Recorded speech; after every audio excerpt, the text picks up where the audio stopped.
ini dicetuskan oleh Selamat Mulyana dan juga Sumanto. Nah, beliau ini mengatakan bahwasannya Islam itu masuk oleh para perantau dari Muslim Cina yang datang ke Nusantara. Nah, buktinya itu adanya perpindahan orang-orang Muslim Cina dari Kanton ke Asia Tenggara, khususnya ke Palembang pada abad ke-879 Masehi. Lalu yang kedua itu adanya masjid tua yang berarsitektur Cina di Jawa. Nah, yang terakhir itu ada bukti nyata, yaitu seorang Raden Fata yang adalah raja pertama dari Demak yang merupakan seorang keturunan Cina asli. Oke, lalu dilanjutkan mengenai jalur penyebarannya. Nah, ini adalah jalur penyebaran dari agama Islam, mulai dari perdagangan, pernikahan, pendidikan, tasawuf, kesenian dan juga politik. Oke. Nah, sekarang kita ada diskusi kelompok tugas. Jadi kalian itu bakal dibagi sebanyak 6 kelompok. Nah, temanya tentang ini. Oke, udah. Nah, jadi setiap kelompok itu akan mengerjakan tugas materi yang telah ditentukan seperti tema tadi. Nah, mencari informasi tentang jalur penyebaran Islam. Ini itunya strukturnya. Bagaimana jalur berperan menyebarkan Islam, lalu tokoh penting yang terlibat dan juga daerah mana saja yang terkena pengaruhnya. Oke. Nanti ini dalam bentuk infografis seperti kemarin. Nanti itu dinilainya kalian harus mengupload infografis tersebut ke dalam sebuah platform itu sosial media seperti di Instagram ya. Jadi kalian nanti bisa nge-tag ibu untuk hasil karyanya. Oke, untuk sekarang boleh dibagi dulu kelompoknya. Bebas. Stop. Nah, kelompok. Hitung biar cepat hitung aja, mulai dari 1, 2, 3, 4, 5. Nah. 1, 2, 3.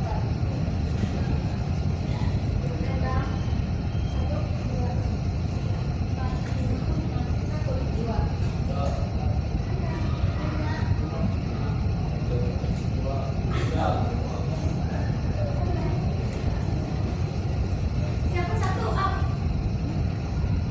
Sok, boleh bergabung sama kelompoknya masing-masing. Dimulai dari sekarang ya, dikasih waktu 30 menit.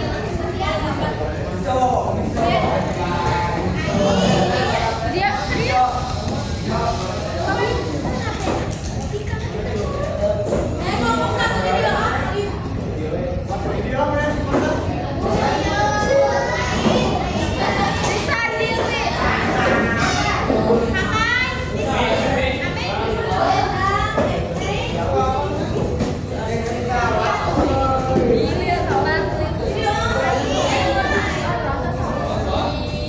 kelompok satu mana kelompok satu?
1. Syekh Siti Jenar. 2. Wali Songo. 3. Syekh Yusuf Al-Makassari. 4. Hamzah Pansuri. 5. Nuruddin Ar-Ramiri. Daerah yang terkena pengaruh: 1. Aceh, 2. Sumatera Barat, 3. Sumatera Selatan, 4. Jawa, 5. Sulawesi Selatan, 6. Kalimantan Selatan. Apa ada yang ingin ditanyakan? Tentang apa ini? Sauk. Sama? Sauk. Udah.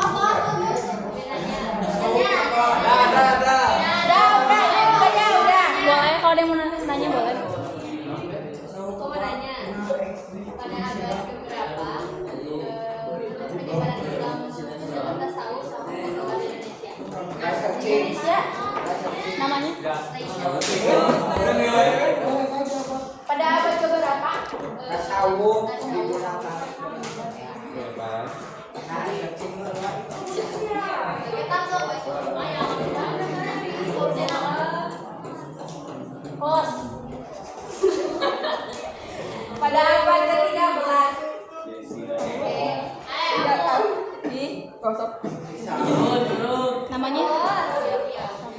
siapa salah satu tokoh yang menyebarkan melalui jalur tasawuf? Wali Songo. Ya. Sebutkan. Ya, bukan salah satu.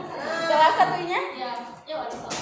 Oh iya, salah satu siapa? Kan ada 9 wali ya, Wali Songo. Ya. Siapa? Salah. Sunan Gresik. Apa tua ya? Nanti lagi aku udah dua. Sok tuh ya. Kalau mau Udah. Wassalamualaikum warahmatullahi wabarakatuh. Oke, satu kelompok lagi siapa yang mau?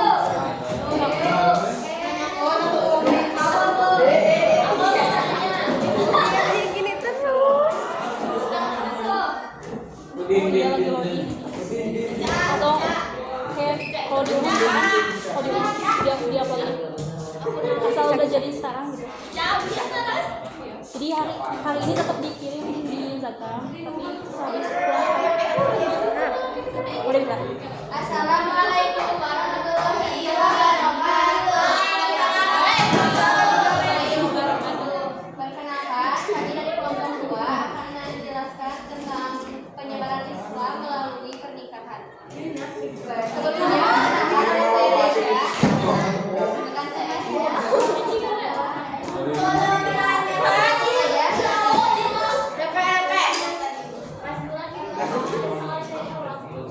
yang pertama ada jalur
Ada yang mau nanya lagi gak? Sylvia. Ya, Madam. Apa dampak pernikahan campuran terhadap identitas keagamaan dan budaya masyarakat? Dampak? Ya, dampaknya berbeda ya. Kan berbeda deh. Kalau misalkan istrinya dari Indo misalnya.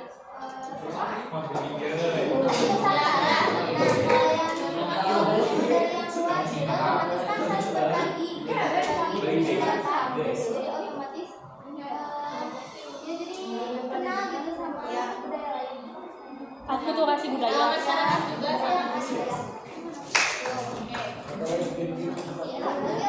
Ada lagi yang mau ditanyakan? Sok bebas.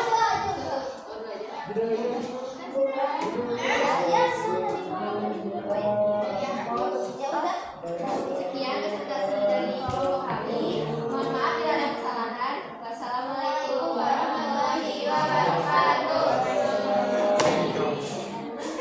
Oke, karena waktunya udah mau habis, jadi saya cukupkan sekian. Nah, sebelum itu, Ibu mau ada satu orang yang membuat kesimpulan di depan atas yang telah kita pelajari hari ini. Siapa yang mau ke depan menyimpulkan? Sebelum Ibu tunjuk.